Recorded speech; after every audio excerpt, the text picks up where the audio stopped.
Gaza, Lebanon और Syria में फिर से भयानक हमला शुरू कर दिया है। इजराइल ने ईरान समर्थित लड़ाका ग्रुप को चेतावनी देकर कई ठिकानों पर बमबारी की है। इजराइल के हमले के बाद कतर ने सबसे पहले चेतावनी दी है। इस बीच ईरान ने इंटरनेशनल एटॉमिक एनर्जी एजेंसी से औपचारिक सहयोग समझौता तोड़ दिया है। सऊदी अरब और अमेरिका के बीच F-35 जंगी जेट की डील के बाद ईरान ने एटमी समझौता तोड़ा है और अब ट्रंप के जंगी जेटों की डील ने ईरान की तरह इजराइल को भी परेशान कर दिया है।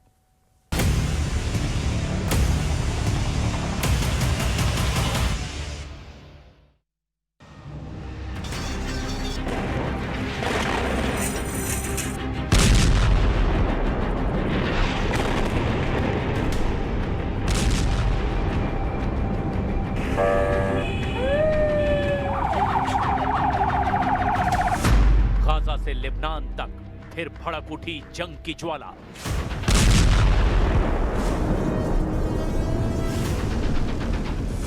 दक्षिण लेबनान पर इजराइल की जबरदस्त एयर स्ट्राइक। सऊदी अरब से अमेरिका की F-35 डील पर भड़के नेतन्याहू।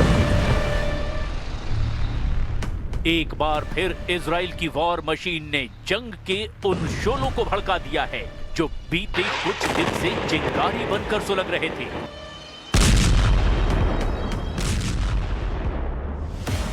ये उसी नए ट्रेलर की तस्वीरें हैं जिसे इजराइल डिफेंस फोर्स की तरफ से जारी किया गया है।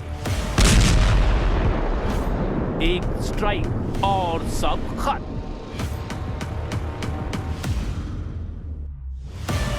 ये स्याह धुएं का गुबार बता रहा है कि इजराइल के बदले की आग अब तक ठंडी नहीं हुई है।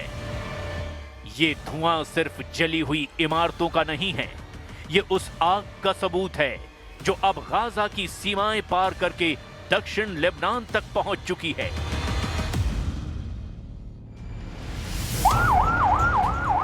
चीखते सायरन, भागते लोग और आसमान से बरसती मौत, ये वही इजराइल है जिसने चेतावनी दी थी कि अगर उसके दुश्मन चुप नहीं हुए तो फिर वो उन्हें चुप कर देगा। चेहौर, देर, कीफा, आयनाता, तैर फिलसा, इन गांवों का नाम इजराइल ने सोशल मीडिया पर पहले ही डाल दिया था। ऐलान साफ था, इन्हें खाली कर दो, अगला नंबर इन्हीं का है। और फिर वही हुआ, एक के बाद एक एयर स्ट्राइक, जैसे किसी स्क्रिप्ट के मुताबिक तैयार की गई लिस्ट पढ़कर हमला किया गया हो। दिन में भी धमाके हुए और रात को भी इजराइल के बारूद ने लेबनान की कई इमारतों को धराशायी कर दिया। दक्षिणी लेबनान के टायर से आई ये तस्वीरें गवाह है कि इजराइल किस तरह की तबाही पर आमादा है।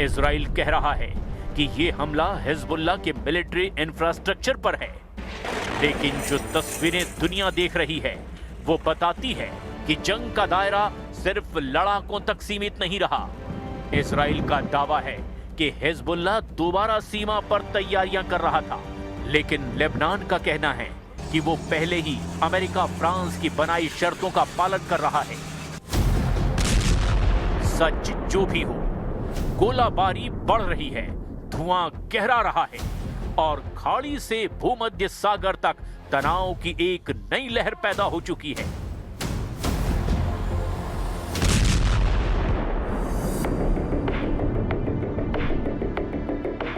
इसे समझने के लिए सीरिया बॉर्डर से आई इन तस्वीरों को भी देख लीजिए। इजराइल के प्रधानमंत्री बेंजामिन नेतन्याहू ने सीरिया में तैनात इजरायली सैनिकों से मुलाकात की। इस दौरान इजराइल के प्रधानमंत्री ने कहा कि ये मिशन न सिर्फ रक्षात्मक है बल्कि आक्रामक रूप से भी अहम है और हालात किसी भी वक्त बदल सकते हैं। אנחנו מייחסים חשיבות עצומה ליכולת שלנו, גם ההגנתית וגם ההתקפית כאן, שמירה על בעלי בריתנו הדרוזים, ובעיקר שמירה על מדינת ישראל ועל גבולה הצפוני אל מול גולן. זו משימה שיכולה להתפתח כל רגע, אבל אנחנו סומכים עליכם. ואני מאוד מאוד מעריך לא רק את מה שאתם עושים, אלא גם את העובדה שהמשפחות שלכם מתגייסות לזה. אני רוצה להעביר לכם תודה, לא רק מממשלת ישראל, אלא גם מאזרחי ישראל, ממדינת ישראל. תודה רבה לכם. ये दौरा ऐसे वक्त में हुआ है जब अमेरिकी राष्ट्रपति डोनाल्ड ट्रंप ने कहा है कि उनकी सरकार इजराइल के साथ मिलकर सीरिया से रिश्ते सुधारने का काम कर रही है। इससे पहले सीरियाई राष्ट्रपति अहमद अल शरा, जो कभी अल कायदा कमांडर रह चुके हैं, उन्होंने व्हाइट हाउस में ट्रंप से मुलाकात की थी। उधर जंग की इस नई आग को F-35 लड़ाकू विमान की भी हवा लग चुकी है, क्योंकि रिपोर्ट्स बता रही है कि अमेरिका सऊदी अरब को F-35 लड़ाकू विमान देने की तैयारी कर रहा है। ट्रंप की तरफ से जब से इस खबर को पुख्ता किया गया है, तब से यरूशलेम में हलचल तेज है। इजराइल की वायुसेना ने साफ कह दिया है कि ये डील उसके एयर सुपीरियरिटी को सीधे चुनौती देती है। इजराइल दुनिया को बता देना चाहता है कि आसमान में उसका दबदबा सिर्फ एक रणनीति नहीं, उसकी राष्ट्रीय सुरक्षा का बेस है।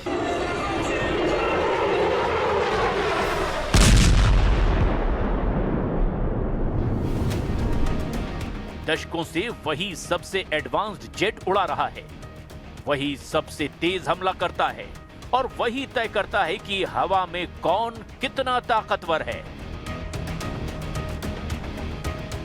लेकिन सऊदी अरब को F-35 मिलने की संभावना ने अब नेतन्याहू की पावर सर्कल में अलार्म बजा दिया है।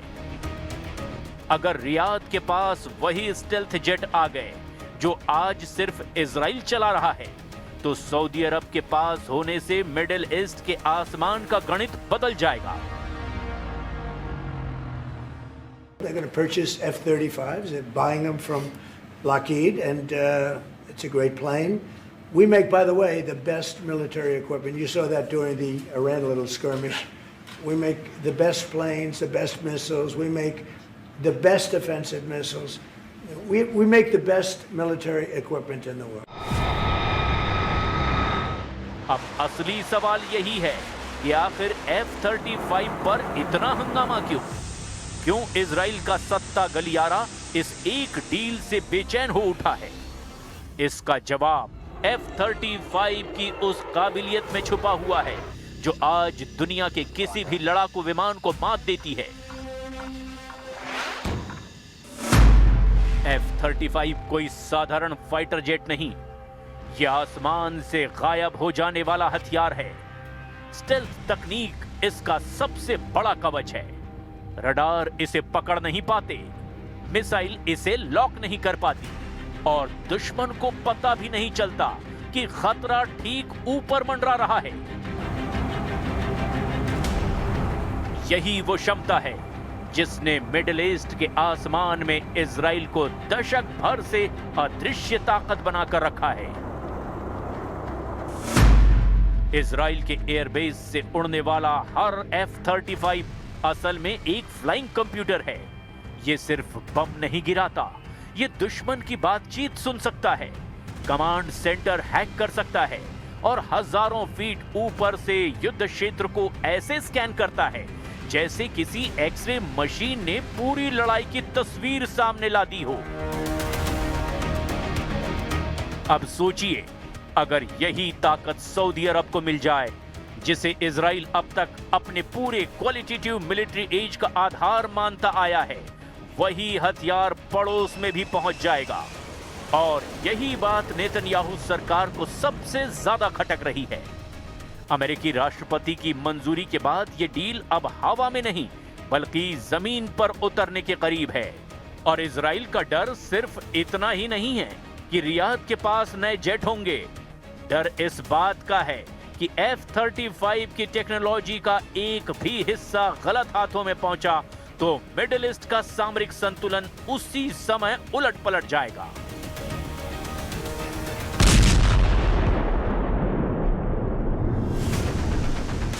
अमेरिकी खुफिया एजेंसियों की चिंता भी यही है कि सऊदी और चीन की बढ़ती निकटता कहीं इस हाई एंड टेक्नोलॉजी को कमजोर ना कर दे। अगर जेट का डेटा, सॉफ्टवेयर, सेंसर या स्टेल्थ कोड लीक हुआ तो F-35 की पूरी बढ़त खत्म हो जाएगी और सबसे ज्यादा नुकसान उसी देश को होगा जिसने इसे सबसे पहले अपनाया, यानी इजराइल। और इतना ही नहीं, सऊदी अरब को मिलने वाला ये पैकेज सिर्फ 2 स्क्वाड्रन का नहीं बल्कि एक ऐसे सुरक्षा गठजोड़ का हिस्सा है जो ट्रंप प्रशासन खाड़ी देशों के साथ करना चाहता है। इजराइल को डर है कि कल को यूएई, कतर या मिस्र भी इसी कतार में आ गए तो वो मिडिल ईस्ट में इजराइल सोलो पावर वाली अपनी रणनीति खो देगा। अब बात करें इजराइल की असली बेचैनी की, तो उनका कहना है कि अगर रियाद के पास F-35 आया तो वो सिर्फ बचाव के लिए नहीं रहेगा। सऊदी की निगाहें ईरान पर है और ईरान की निगाहें हर उस देश पर है जो उसे चुनौती देता है। यानी F-35 आकाश में या तो तेहरान, रियाद, यरूशलेम, इन तीनों की रणनीतियां नई रेखा से लिखनी पड़ेंगी। इजराइल की वायुसेना ने अपनी पोजीशन पेपर में साफ लिखा है कि अगर मध्य पूर्व में कोई और देश F-35 उड़ाएगा तो ये हमारे एयर सुपीरियरिटी के केंद्र में चोट होगी। यानी बात सिर्फ एक जेट की नहीं, बात उस बढ़त की है जिसने अब तक इजराइल को हर मोर्चे पर मनचाहा ऑपरेशन करने की हरी झंडी दी है।